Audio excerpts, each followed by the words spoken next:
Hello, this is DrPaulCottrell, and I'm recording this on 4/16/2024.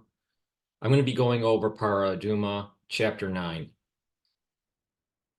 How is the water sanctified with ashes of the red heifer? One should place the water that was drawn from this for this purpose in a container and then place ashes on the water so that they will be seen on the surface of the water.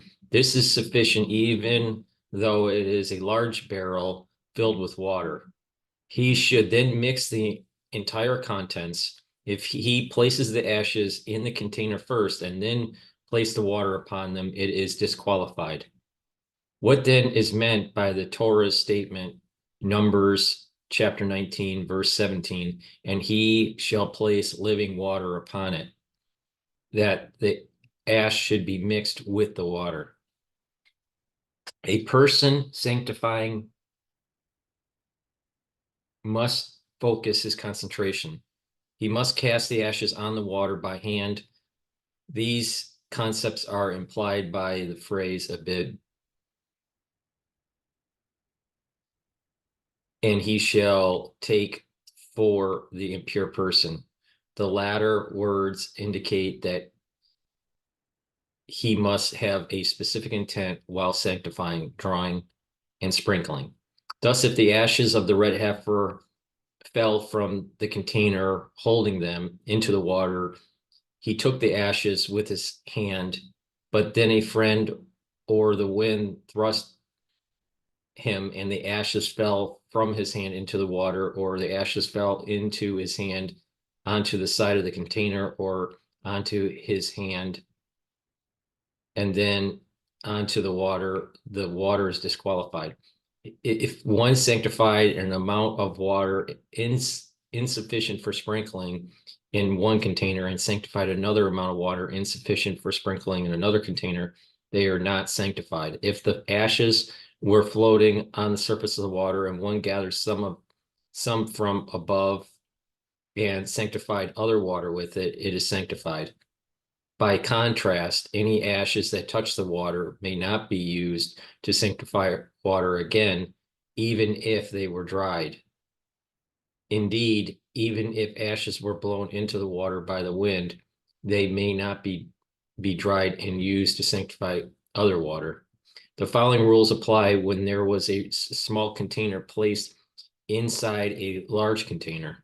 They were both filled with water, drawn for the ashes of the red heifer, and their waters were intermingled.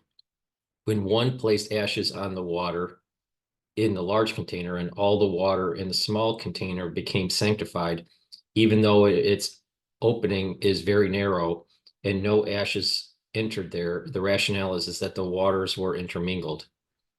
Were there, let me repeat, when there was a sponge in the water at the time one placed the ashes upon it, the water in the sponge is disqualified because it is not in a container. What should the person do to remove the water? He should pour off all the water until he reaches the sponge, but should not touch the sponge. If he touches the sponge, no matter how much water is above it, all the water is disqualified because the water in the sponge is released and mixes with the acceptable water. If a sponge falls into sanctified water, one should take it and squeeze it outside the container, and the water in the container remains acceptable. When there were two adjacent troughs in one stone and ashes were placed into one of them, the water in the other is not sanctified. When there was a hole the size of a mouthpiece of a leather drinking pouch connecting the two, or there was a layer of water even as thin as a garlic peel connecting them from above, if one placed ashes into one, the water in the second is sanctified. When two stones are placed together to form a trough, two kneading troughs are placed together. or a stone trough was divided and then the two portions held together, were the ashes of the red heifer to be placed in one, the water between them is not sanctified. If two entities were connected with lime or with plaster, and they could be carried as one, the water between them is sanctified.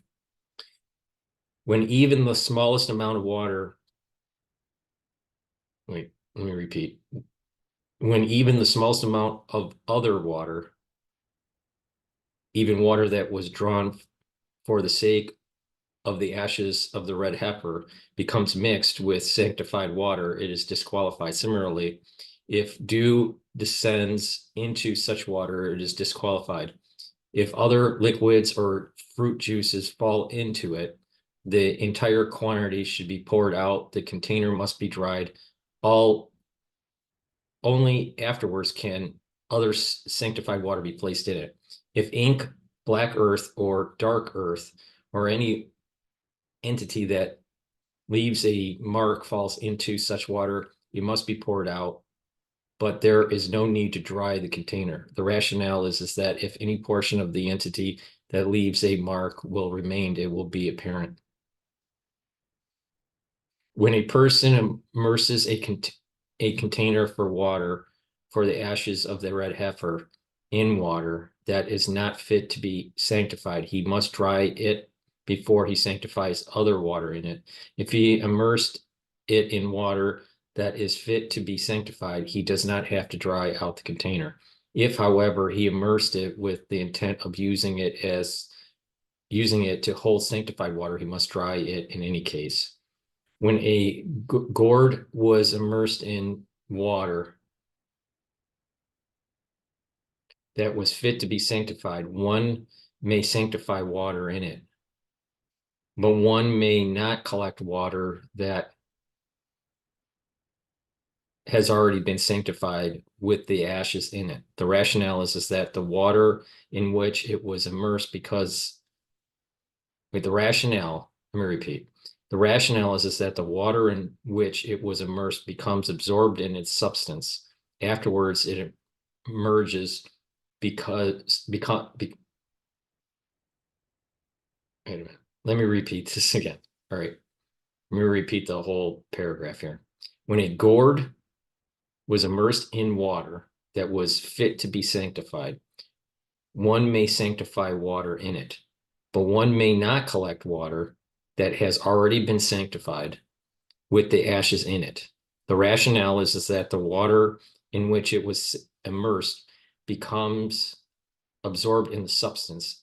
Afterwards, it emerges, becomes mixed with the sanctified water, and disqualifies it.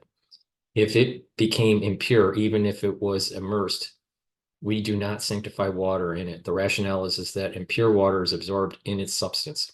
It will flow out and become mixed in the water that is being sanctified in it. When crawling animals or teeming animals fell into water that was sanctified and broke open or caused its color to change, the water is disqualified.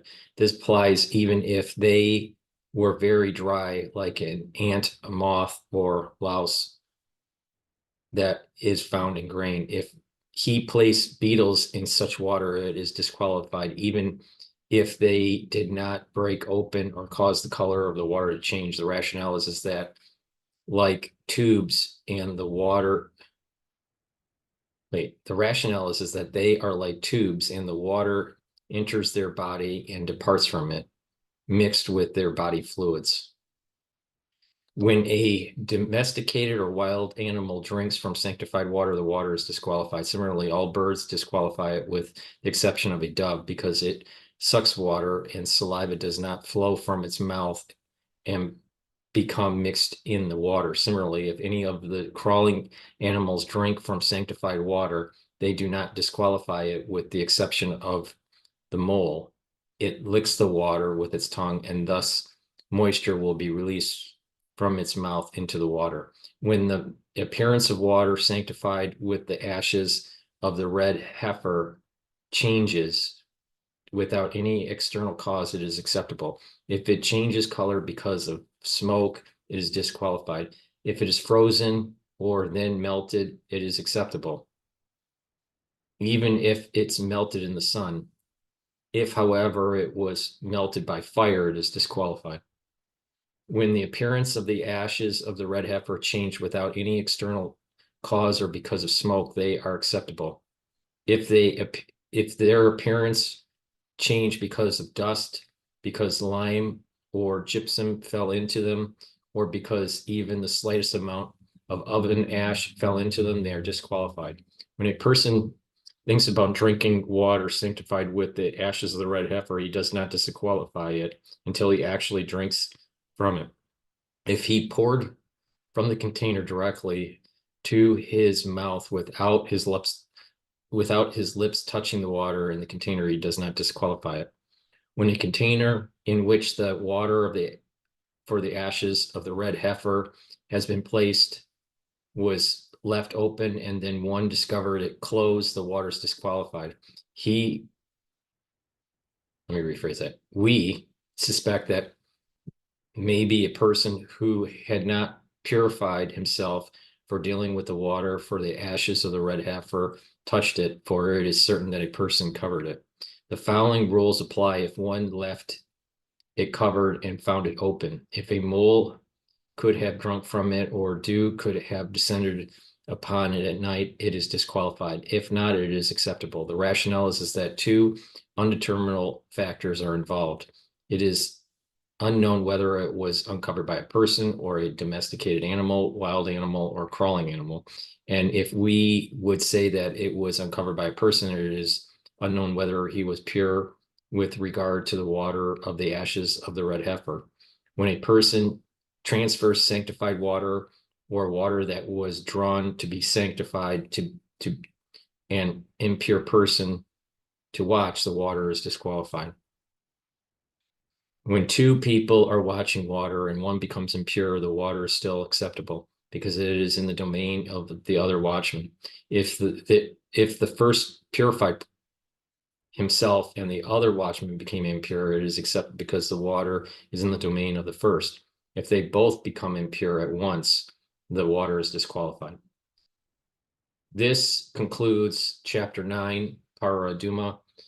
Please subscribe to all my channels. I have 3 channels on YouTube. I have Brighteon, Bitchute, and Rumble. All the links are in the description of this video. Also, please help support my work by donating. You can donate on my website, the-studio-reykjavik.com. Link is in the description of this video. On my homepage at the very bottom, you can donate through Stripe, PayPal, or buy me a coffee. You can also help support my news coverage by being a paid member to my Patreon channel. For a nominal fee, you can help support my work. The link is in the description of this video. Thank you for listening and have a nice day.